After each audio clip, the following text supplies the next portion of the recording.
요한복음 21장 15절에서 17절의 말씀 봉독해 드리겠습니다.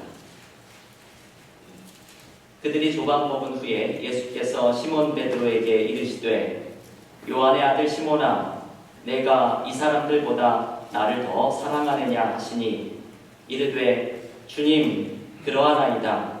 내가 주님을 사랑하는 줄 주님께서 아시나이다. 이르시되 내 어린 양을 먹이라 하시고 또 두 번째 이르시되 요한의 아들 시몬아 내가 나를 사랑하느냐 하시니 이르되 주님 그러하나이다.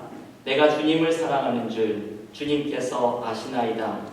이르시되 내 양을 치라 하시고 세 번째 이르시되 요한의 아들 시몬아 내가 나를 사랑하느냐 하시니 주께서 세 번째 내가 나를 사랑하느냐 하심으로 베드로가 근심하여 이르되 주님 모든 것을 아시오매 내가 주님을 사랑하는 줄을 주님께서 아시나이다.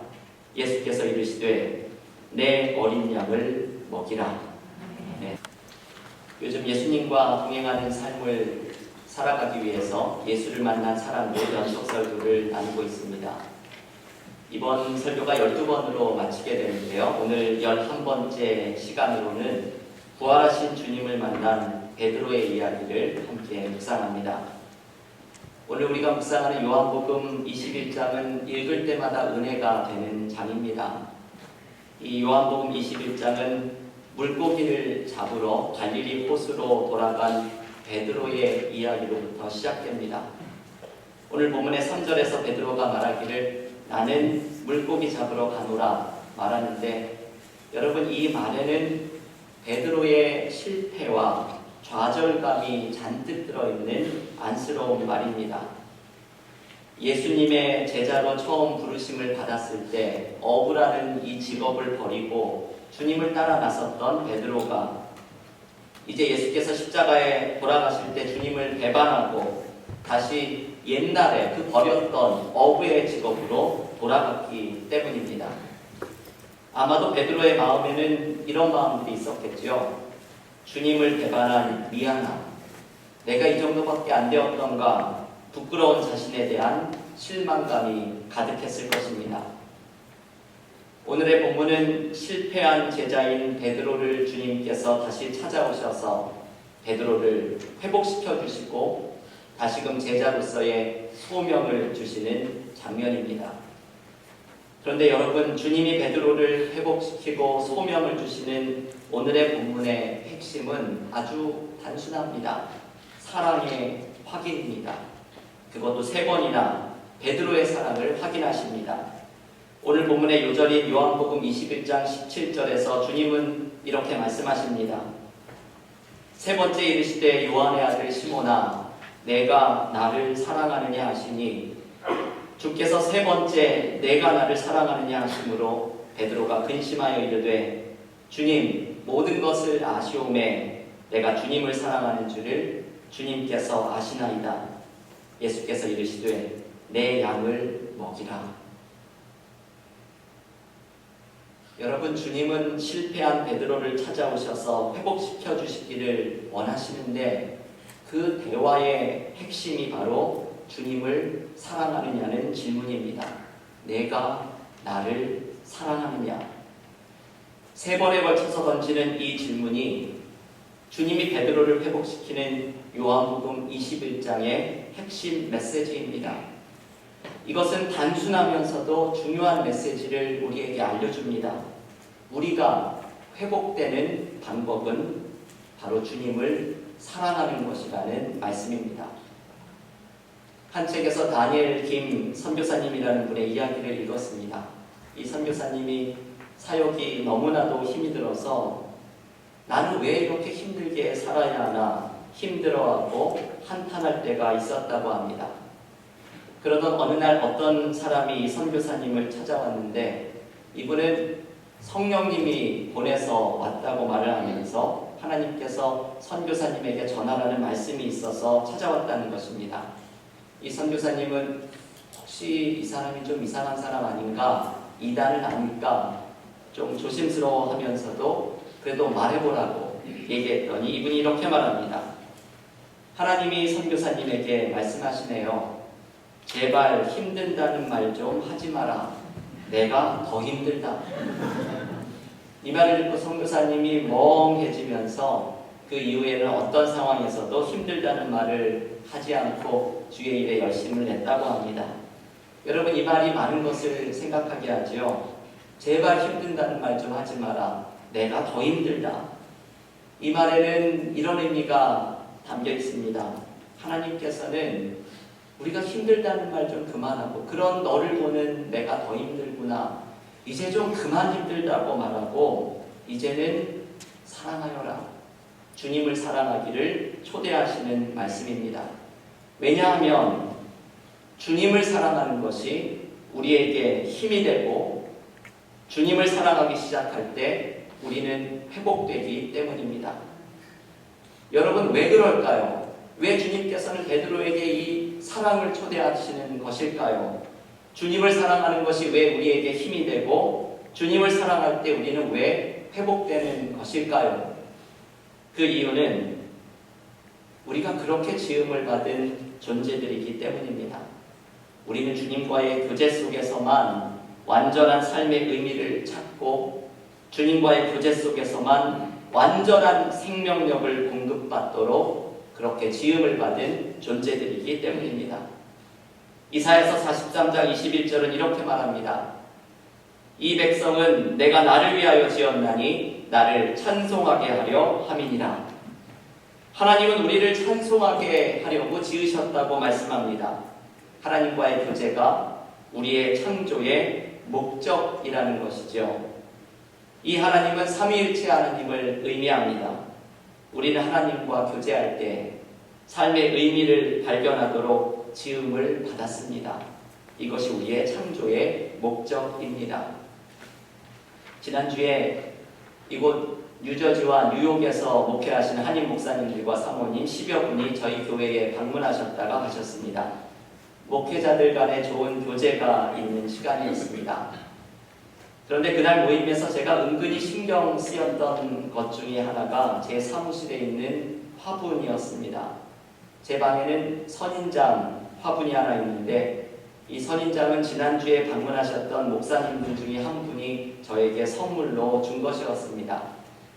이 목사님이 오시면 분명히 자기가 주었던 선인장이 잘 자라고 있는지 보고 싶어 할 것이라는 생각이 들어서 제가 마치 숙제검사라도 받는 기분으로 자꾸만 그 화분이 신경이 쓰였습니다. 그래서 몇 주 전에 그 화분을 열심히 보았더니 얘가 시름시름 앓고 있는 것을 발견했습니다. 꽃도 떨어지고 예전의 색깔도 예전의 맑은 초록색이 사라졌습니다. 그래서 어떤 분의 도움을 받아서 화분에 분갈이도 하고 식물에 영양제도 뽑아주고 무엇보다도 자리를 옮겼습니다. 옛날에 그 애가 차지했던 자리는 제 사무실의 구석진 자리였는데 화분을 저의 책상 바로 옆에 중앙 무대로 끌어냈습니다. 그 이유는 햇빛을 많이 받게 하기 위해서였습니다. 그랬더니 이 선인장이 살아나기 시작했습니다. 신기한 것은 선인장이 굽어 있었는데 굽은 쪽을 햇빛을 향하도록 놓았더니 선인장이 햇빛을 받으려고 자라면서 굽은 등이 펴지는 것을 보았습니다. 덕분에 지난주에 목사님들 모임에서 제가 숙제검사를 완벽하게 받았습니다. 저에게 선인장을 주었던 목사님이 자기가 줄 때보다 2배나 자라고 색깔이 더 좋아졌다고 얼마나 기뻐하고 돌아가셨는지 모릅니다. 저는 이 화분을 보면서 하나님을 향해 자라나는 인간의 모습을 생각했습니다. 화분에게 제일 중요한 것은 햇빛이었지요. 화분의 햇빛을 받고 햇빛을 향해 자라면서 건강을 되찾았습니다. 여러분, 우리도 하나님을 향하도록 지음을 받았습니다. 이것이 우리의 DNA 안에 있습니다. 우리가 하나님 안에 있기 전에는 깊은 평안과 삶의 의미를 발견하지 못합니다. 주님을 사랑하는 것이 힘이 되는 이유는 바로 이것입니다. 우리는 주님을 사랑할 때 주님과의 깊은 교제 속으로 들어가고 우리는 그 속에서만 완전한 삶의 의미와 기쁨을 발견합니다. 그래서 여러분, 주님을 사랑하는 것은 의무나 짐이 아닙니다. 주님을 사랑하는 것이 축복입니다. 주님을 사랑할 때 우리는 힘을 얻습니다. 주님을 사랑할 때 삶의 의미를 발견합니다. 여러분 기억하십시오. 주님을 사랑할 때 여러분이 회복됩니다. 주님을 사랑할 때 삶의 완전한 의미와 행복을 발견합니다. 오늘 이 말씀을 들으십시오. 주님께서 우리에게 물으십니다. 내가 나를 사랑하느냐? 주님의 물음에 베드로처럼 나도 주님을 사랑합니다 고백하는 우리가 되기를 기원합니다. 그때 우리는 주님 안에서 완전한 기쁨과 삶의 의미를 발견하게 될 것입니다. 주님을 사랑할 때 내가 회복되는 은혜를 누리는 믿음의 교우들이 되시기를 간절히 기원합니다. 그러면 여러분, 우리는 주님을 사랑할 때 무엇을 사랑하는 것입니까? 이것이 어거스틴이 했던 아주 유명한 질문이죠. 어거스틴은 고백록 10권에서 내가 당신을 사랑한다 할 때 나는 무엇을 사랑하는 것입니까? 질문합니다. 이 어거스틴의 질문이 많은 사람들에게 생각하게 하는 질문이 되었습니다. 여러분, 우리는 주님을 사랑할 때 무엇을 사랑하는 것입니까? 주님을 사랑한다는 것은 단순히 주님 사랑해요 고백하는 말의 문제이고 추상적인 개념의 문제가 아닙니다. 오늘 본문은 주님을 사랑한다는 것이 어떤 의미를 가지고 있는지도 함께 알려줍니다. 그것은 내 양을 먹이라 주님의 말씀입니다. 예수께서는 주님을 사랑한다고 3번이나 고백하는 베드로에게 역시 3번에 걸쳐서 내 양을 먹이라고 말씀하십니다. 이 말씀은 주님을 사랑하는 것이 이웃을 사랑하는 것으로 나타나야 함을 알려주는 말씀입니다. 요즘 새벽기도에서 잠언의 말씀을 함께 묵상하고 있습니다. 어제 토요일 새벽기도에서 잠언 14장을 나누었는데 제가 어제 나누려고 하는 주제 때문에 미처 강조하지 못하였지만 잠언 14장에는 아주 특별한 말씀이 하나 소개됩니다. 잠언 14장 31절의 말씀입니다. 가난한 사람을 학대하는 자는 그를 지으신 이를 멸시하는 자요, 궁핍한 사람을 불쌍히 여기는 자는 주를 공경하는 자이니라. 여러분, 이 말을 유진 피러슨 목사님은 메시지라는 성경에서 이렇게 번역합니다. 힘없는 일을 착취하는 것은 너를 만드신 분을 모욕하는 것이고, 가난한 이를 친절히 대하는 것은 하나님을 공경하는 일이다. 여러분, 이 말씀이 얼마나 우리에게 도전이 되는 말씀인지 모릅니다. 쉽게 말하면 이런 뜻이죠. 어려운 사람을 착취하는 것은 하나님을 모욕하는 것이고, 어려운 사람을 사랑하는 것은 하나님을 사랑하는 것이라는 말씀입니다. 노숙자의 아버지로 알려진 아베 피에르 신부는 이런 말을 합니다. 유일한 신성 모독은 사랑에 대한 모독뿐이다. 여러분, 이 말이 정확하게 오늘 잠언 14장 31절의 정신을 담고 있죠. 유일한 신성 모독은 사랑에 대한 모독뿐이다. 우리는 신성 모독을 항상 종교적으로, 추상적으로 생각하지만 사랑하지 않는 것이 바로 신성 모독이라는 말씀입니다. 성경은 구약과 신약을 통틀어서 이웃을 사랑하는 것이 하나님을 사랑하는 것이라고 말해줍니다. 요한일서 4장 20절은 이렇게 말합니다.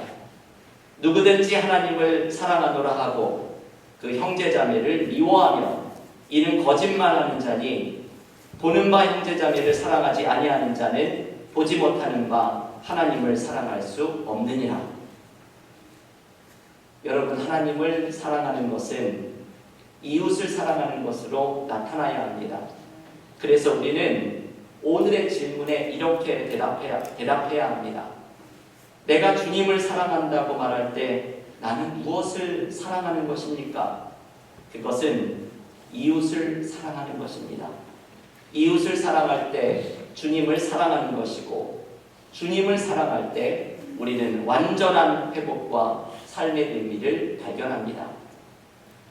교우 여러분, 오늘 베드로가 경험했던 회복의 은혜가 우리에게도 임하기를 기원합니다. 주님을 사랑할 때 우리는 회복될 것입니다. 주님을 사랑하는 것은 우리의 주변의 이웃을 사랑하는 것입니다. 이것이 베드로가 받았던 소명입니다.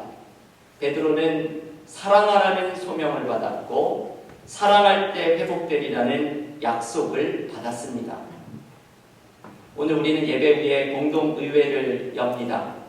공동의회를 통해서 내년도 일꾼을 함께 선출하게 됩니다. 내년도 교회를 위해서 봉사하는 사람에게 필요한 것은 무엇입니까? 그것은 단 한 가지입니다. 사랑하라는 주님의 초대입니다. 내 양을 먹이라는 주님의 말씀입니다. 주님을 사랑하는 것은 내 주변의 형제자매를 사랑하는 것이라는 주님의 말씀을 기억하는 것입니다. 그리고 사랑할 때 내가 회복될 것이라는 주님의 약속을 붙드는 것입니다. 여러분, 우리에게는 이것 한 가지만 필요합니다. 우리가 사랑하라는 주님의 말씀을 실천하면 모든 것이 회복되는 은혜를 경험하게 될 것입니다. 방금 소개해드렸던 프랑스 노숙자의 아버지로 알려진 아베 피에르 신부는 한 가지 이야기가, 유명한 일화가 있습니다. 한때 이분이 정치에 몸을 담은 적이 있었습니다. 그 이유는 가난한 사람을 돕기 위해서 정치적인 노력이 필요하다는 생각 때문에 아베 피에르는 국회의원에 당선되어서 활동을 한 적이 있었습니다.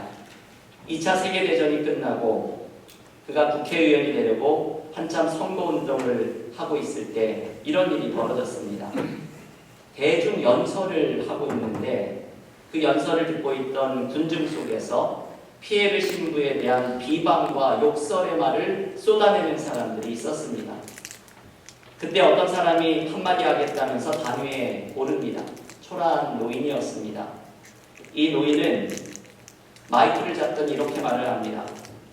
저는 피에르 신부에게 표를 던지지 않을 것입니다. 저와는 정치적인 견해가 다르기 때문입니다. 하지만 방금 들은 이분에 대한 욕설과 비방은 도무지 참을 수가 없습니다. 신부님은 저를 알지 못합니다. 저는 유대인 랍비입니다. 독일군이 점령했을 당시 어려움에 처한 유대인 친구들을 신부님께 맡겼던 사람입니다. 그들이 산으로 피신하기로 되어 있던 추운 겨울날, 신부님은 제 친구들 중에 한 사람이 헌 슬리퍼를 신고 있는 것을 보고 자신의 구두를 벗어서 그 사람에게 신겨주고는 눈길에 맨발로 돌아가셨습니다. 이 말을 하자 추억이 떠오른 아베 피에르 신부는 이 사람과 부둥켜 안았습니다. 이 연설장은 온통 감동으로 휩싸였습니다. 이 이야기를 소개하면서 아베 피에르는 이렇게 말합니다. 정치는 사람을 분리시키지만 사랑은 사람을 결합시킵니다. 이분이 배웠던 진리를요, 모든 차이를 넘어서서 우리를 하나로 엮어주는 것은 바로 사랑임을 발견하였습니다. 여러분, 사랑이 우리를 하나로 만듭니다. 사랑하면 모든 혼란이 침묵할 것입니다. 사랑은 나의 믿음이 올바른가를 시험하는 기준이 됩니다. 사랑하는 것이, 내 주변에 있는 형제자매를 사랑하는 것이 주님을 사랑하는 것입니다. 그리고 사랑할 때 우리는 회복의 은혜를 경험합니다. 여러분, 오늘 주님께서 여러분 한 사람 한 사람에게 이렇게 물으십니다.